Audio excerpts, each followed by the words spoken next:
We have Ryan, who's calling in from Utah.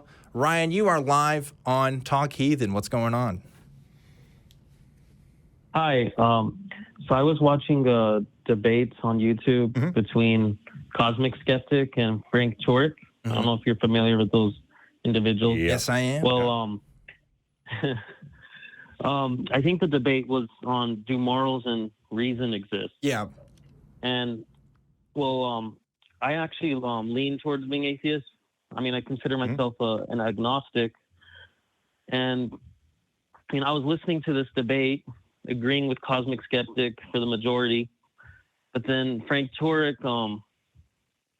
he was actually making the argument that how can we even trust? So if like absolute like reason doesn't exist, or if God is not the grounding of all truth, then how can we even trust anything? Or how can we even trust our own reason or logic? How can we say something's right or wrong logically if God isn't the source of that? You know? Right. And is that something that kind of gave you pause? Were you not sure how to answer that? It did. Okay. How did people? Let me ask you this: before, because I'm assuming you agree with me, Ryan, in the proposition that there was a point in time when Christianity didn't exist, right? And there's a point in time when Judaism didn't exist, right? Do you agree with that or not? Okay. So how did the people before Judaism existed find truth? What did they do? I think they just observe things. Right. I don't know. They see things. Right. I think that's it. I think if you believe in a worldview where humanity started by literal creation from God, then maybe you could run that argument. But if you understand humanity exists from a modern anthropological perspective, that human beings as they currently exist have at least existed for 100,000 years, 200,000 years or more, then you come to find that we just came to be and we figured out how to reason just through purely evolutionary methods. Right, and it may not be objective in the sense where a Christian wants to posit that you can kind of centralize these beliefs and this is absolutely correct. But you know what? I'll tell you this: I saw Frank Turek one time. I was in Waco, Texas, and he was speaking at Baylor University, and I actually asked him a question because Frank Turek believes in an objective morality, and I interpret that as a morality that doesn't change.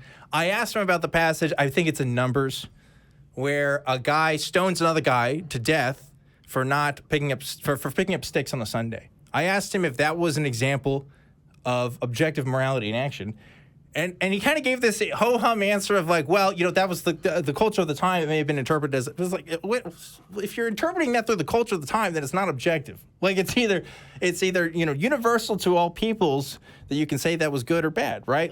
So I'm not convinced that Christians have this right either, right? I'm not convinced that they have this monopoly on objective morality. It certainly hasn't been demonstrated to me. So whether or not you follow on the position that objective morality exists or not, Christians certainly don't have it. I don't think they've ever given an argument that demonstrates to that point. But as with regards to the concept of true, it also depends on your definition of true. Yeah. And if you use the most common definition, which is that which conforms to reality, then you have something to ground it on. Does what I believe, does the evidence conform to reality? And sometimes we can't trust our senses all the time. Our eyes will deceive us. We will see things that aren't there just because that's the way our eyes work. And sometimes that's because that's the way our brains work too, right? Not everybody's brain is completely connected to reality.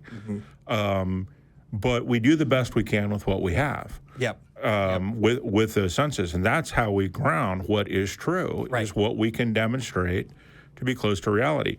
I can demonstrate that 1 + 1 = 2 every single time, and it doesn't matter what language or what symbology I use.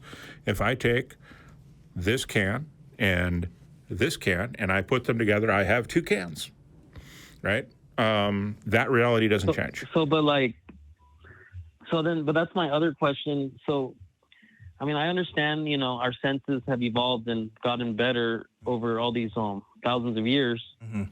But something like math seems like independent of me, or and math is the map Like what came first, like math or? Oh man. Well, math is the map, not the territory. Math, Let me tell you, Ryan. We've been talking a lot about how we're not experts. I will tell you this: the question about whether mathematics exists independent of humans is like a super deep philosophical question that people have tried to answer, and I don't know if there's a good reason. It's not that deep. It's simply math is the map, not the territory. Yeah.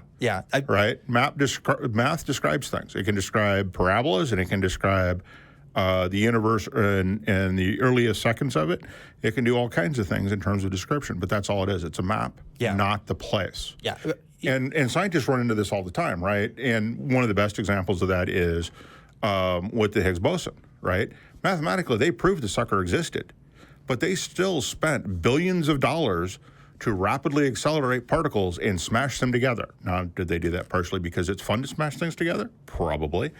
But also so that they could prove a mathematical concept to be true, because sometimes the map is wrong. Yeah. Here's the thing about folks like, I won't call out Frank Turk specifically. I'm just saying Christian apologists in general will do this kind of scare reasoning, this kind of fear-mongering of, well, you don't have absolute knowledge of these things. You don't have an absolute basis for your judgments.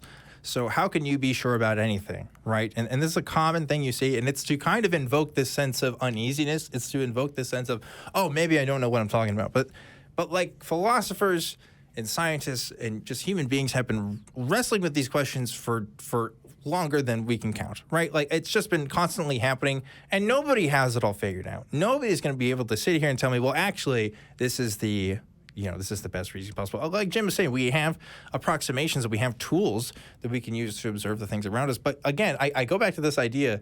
Don't let Frank Turk be the guy to tell you that, hey, I got it figured out in this morality department. You know what I mean? You got to listen to me. I've heard Frank Turk's morality. I'm not impressed. Yeah. You know what I mean? I don't think it's objective in the slightest, right?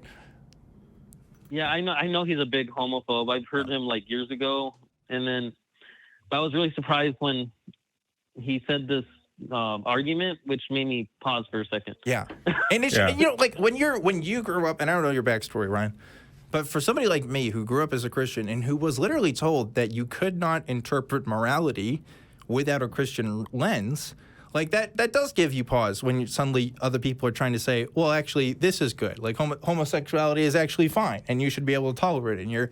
And your first question might be, well, what do you base that on?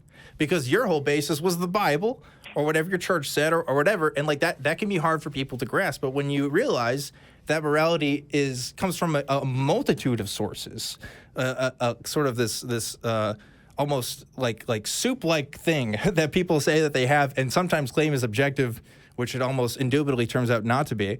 It just becomes more complicated. And does it give you solid answers on everything? No. And that's the honest thing you can be with yourself, right? You don't have to have complete absolute certainty or knowledge on all of your positions or why you think the way you do. But as long as you're able to come up with reasons that you can deem defensible, that you can deem reasonable, and that you believe you can convince others for, that aren't just like, well, I do it because the book says so or because God says so or whatever, I think you're going to be on the right path, right? But anyway, that's my take on it. Ryan, I hope we were able to answer it for you, and I hope we could give you some peace of mind on that question.